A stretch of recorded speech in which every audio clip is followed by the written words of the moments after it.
O Brasil inicia 2023 com um novo presidente e preocupado com o rumo da economia, o novo presidente. Inclusive, ele se manifesta em dizer que é possível, né, os bancos públicos emprestar dinheiro para a população para pagar suas dívidas. 3 em cada 10 pessoas estão endividados. Ao meu lado está Jorge Tomasi. Ele vai falar para nós qual é o caminho que podemos tomar para resolver esse problema da inadimplência. O brasileiro vem, desde o advento do Plano Real, aprendendo a usar o crédito como forma de adquirir bens de consumo mais duráveis, como carros, como motos, como eletrodomésticos e tal. Esse ciclo é de longo prazo, a gente vê financiamento de 90 meses, 72 meses, 48 meses. Só que a economia, ela passa por tropeços de vez em quando, no curto prazo. Então, nós passamos por um momento muito negativo com a Covid, nós tivemos uma alta dos juros nos últimos meses muito altas e a taxa de desemprego havia caído bastante, então o brasileiro ficou desempregado e quem vinha acumulando dívidas para comprar seus bens passou a ficar inadimplente. Como você disse, hoje, 3 a cada 10 famílias brasileiras estão inadimplentes, 8 a cada 10 estão endividadas. Mas o endividamento não é uma coisa ruim para a economia, desde que as famílias tenham capacidade de pagar suas dívidas e renovar esse ciclo. Sem o endividamento da família, as famílias de classe média baixa, não conseguem adquirir a maioria dos itens que possuem dentro de casa. O que é necessário fazer hoje é trabalhar essa questão do endividamento, principalmente a questão dos juros altos, fomentando os bancos públicos, essa é inclusive a proposta do atual presidente, de os bancos públicos entrarem mais fortes nessa competição do spread bancário, né, para poder forçar a queda dos juros de mercado. O juros brasileiro hoje está na casa de 13,75, 14, que é o juros Selic, mas os bancos praticam juros muito mais altos nas modalidades cartão de crédito, nas modalidades sem garantia. E se os bancos públicos, Caixa Econômica, Banco do Brasil, entrarem nessa competição e baixar o spread bancário, obviamente o mercado também acompanha e também baixa.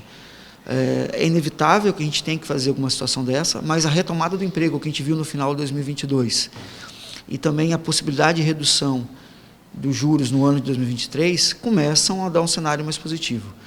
Quanto mais o governo trabalhar em prol de reduzir o endividamento, a inadimplência principalmente, e o comprometimento do nível de dívida das famílias, mais abre espaço para que o ciclo financeiro positivo volte e a gente volte a ter um consumo mais acelerado e a retomada da indústria brasileira.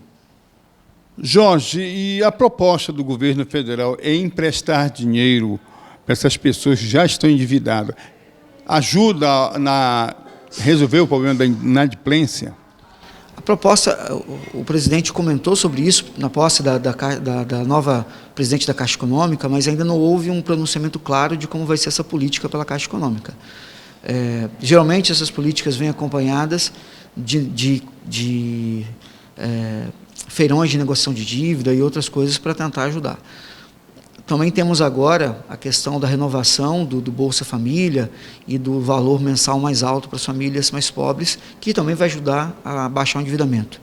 Quando essa definição não sai ainda pela Caixa Econômica, a gente não tem total certeza do que vai acontecer, mas ele já sinalizou que quer os bancos sendo mais competitivos, baixando o spread bancário, e de alguma forma isso com certeza vai ajudar a melhorar esse nível de busca de crédito. Nós vemos as empresas, por exemplo, como Magazine Luiza e outros grandes varejistas, tentando fazer políticas próprias para também, a Magazine Luiza, agora no final do ano, fez várias publicações com a sua presidente dizendo que ia buscar melhoria do próprio crédito dela direto ao consumidor, porque elas precisam muito fomentar essa política de crédito para retomar as vendas do varejo. Então, é um momento decisivo da economia brasileira que a família volte a consumir, para que a indústria brasileira volte a ter níveis de produções mais elevadas e reaqueça a economia. Então, o governo sim tem que fazer algo nesse sentido e deve fazer algo a curto e médio prazo. A situação brasileira hoje é uma situação crítica, né, na inadimplência. Por quê? Nós aguardávamos que 2023 fosse o ano que trouxesse benefícios, alegria e paz para o brasileiro. Mas o que nós vimos foi exatamente o fechamento de grandes empresas no Brasil. Isso aumentando o problema do cidadão brasileiro. Então, eu vejo 3 aspectos que podem ajudar essa situação. Primeiro, que os salários do brasileiro seja realmente aumentado em condições que ele não só sobreviva, mas que tenha uma taxa a mais para poder negociar suas dívidas. Não adianta você me dizer assim, Gerson, paga só 10% da tua dívida, mas eu não tenho. O que eu estou ganhando é suficiente para pagar as despesas da minha casa. Esse é o primeiro problema. Segundo problema, como é que eu posso pagar se eu não tiver emprego? Então, nós temos que aumentar os postos de trabalho no Brasil urgentemente.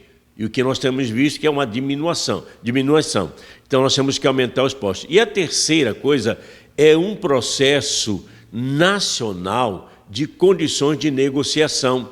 O Serasa já está fazendo isso, mas um plano nacional em que os brasileiros sejam chamados e as empresas possam abrir, com apoio do governo, condições para dizer assim, bem, eu posso parcelar a sua dívida em 20, em 30, em 60 vezes, numa condição que dê para que eu possa pagar. Então, esses 3 pontos são fundamentais na crise econômica que o Brasil está passando.